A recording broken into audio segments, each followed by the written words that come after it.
பழனி பாத யாத்திரை தொடங்கியது எப்படி? போக்குவரத்து வளர்ச்சியடையாத 18ஆம் நூற்றாண்டிலேயே மிகவும் தைரியமாக பல்வேறு வாணிபங்கள் மேற்கொண்டு வாழ்ந்து வந்தவர்கள் நாட்டுக்கோட்டை செட்டியார் என்னும் நகரத்தார் சமூகத்தினர்.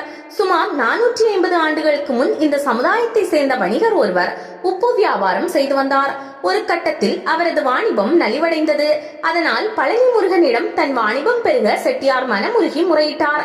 வாணிபம் நல்லபடியாக நடக்கும் பட்சத்தில் கிடைக்கும் லாபத்தில் ஒரு பகுதியை முருகனுக்கே அர்ப்பணிப்பதாக மனதிலே பிரார்த்தனை செய்து கொண்டார். பழனி முருகன் அவருக்கு அருள் புரிந்தார்.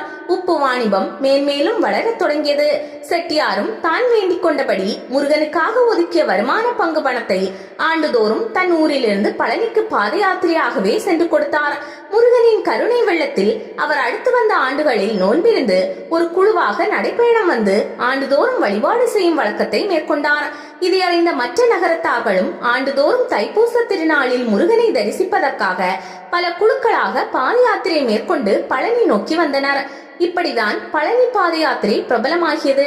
ஒரு குழு பல குழுக்களாகி, பல குழுக்கள் 100 ஆகி, 100 ஆயிரங்களாகி இன்று லட்சக்கணக்கான மக்கள் தைப்பூச திருநாள் விழாவிற்கு செட்டிநாட்டு பகுதிகளில் இருந்து பழனி வருகின்றனர்.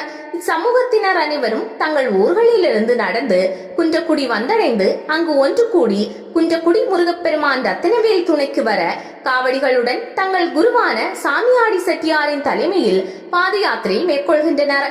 இதே போன்று பல்வேறு பிரிவினர்களும் காவடி எடுத்து பழனிக்கு நடந்து வருவர். வழியில் நாட்டார் காவடிகள் என்றும் நகரத்தார் காவடிகள் என்றும் நடைபயணத்தில் வரும் அனைத்து காவடிகளும் ஒன்று சேர்ந்து பாடிக்கொண்டும் ஆடிக்கொண்டும் செல்லும் காட்சிகள் மிகவும் அற்புதமானவை.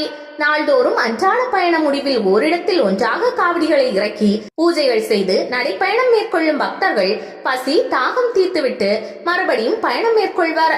இவ்வாறு ஒரு வார காலம் பசி தாகம் தூக்கம் உடல் வலி கால்கள் வலி ஊர் உறவு வீடு வாசல் எல்லாவற்றையும் மறந்து ஒரே சிந்தனையுடன் பழனி ஆண்டவனையே நெஞ்சில் வைத்து பாடியும் ஆடியும் நடந்து செல்வார்கள். பழனியை அடைந்ததும் காவடிகளையும் தங்கள் மனபாரங்களையும் ஒன்றாக முருகனிடம் இறக்கி வைத்து பூஜைகளும் நேர்த்திக்கடன்களும் செய்து முடிப்பார்கள். அங்கேயே ஓரிரு நாட்கள் தங்கி இறைவனிடம் மனமுருகி வேண்டுதல்கள் செய்து தைப்பூச தேரோட்டம் காண்பார்கள். பிறகு மகிழ்ச்சியுடனும் புத்துணர்ச்சியுடனும் காவடிகளை எடுத்துக்கொண்டு நடந்து ஊர் திரும்புவார்கள். இன்று உலகம் முழுவதிலும் இருந்து வரும் பாத யாத்திரையாளர்கள் பெருகி பெருகி ஆண்டுதோறும் தைப்பூச திருநாளில் பழனியில் வந்து கூடும் பக்தர்கள் கூட்டம் அளவிட முடியாததாகி விட்டது.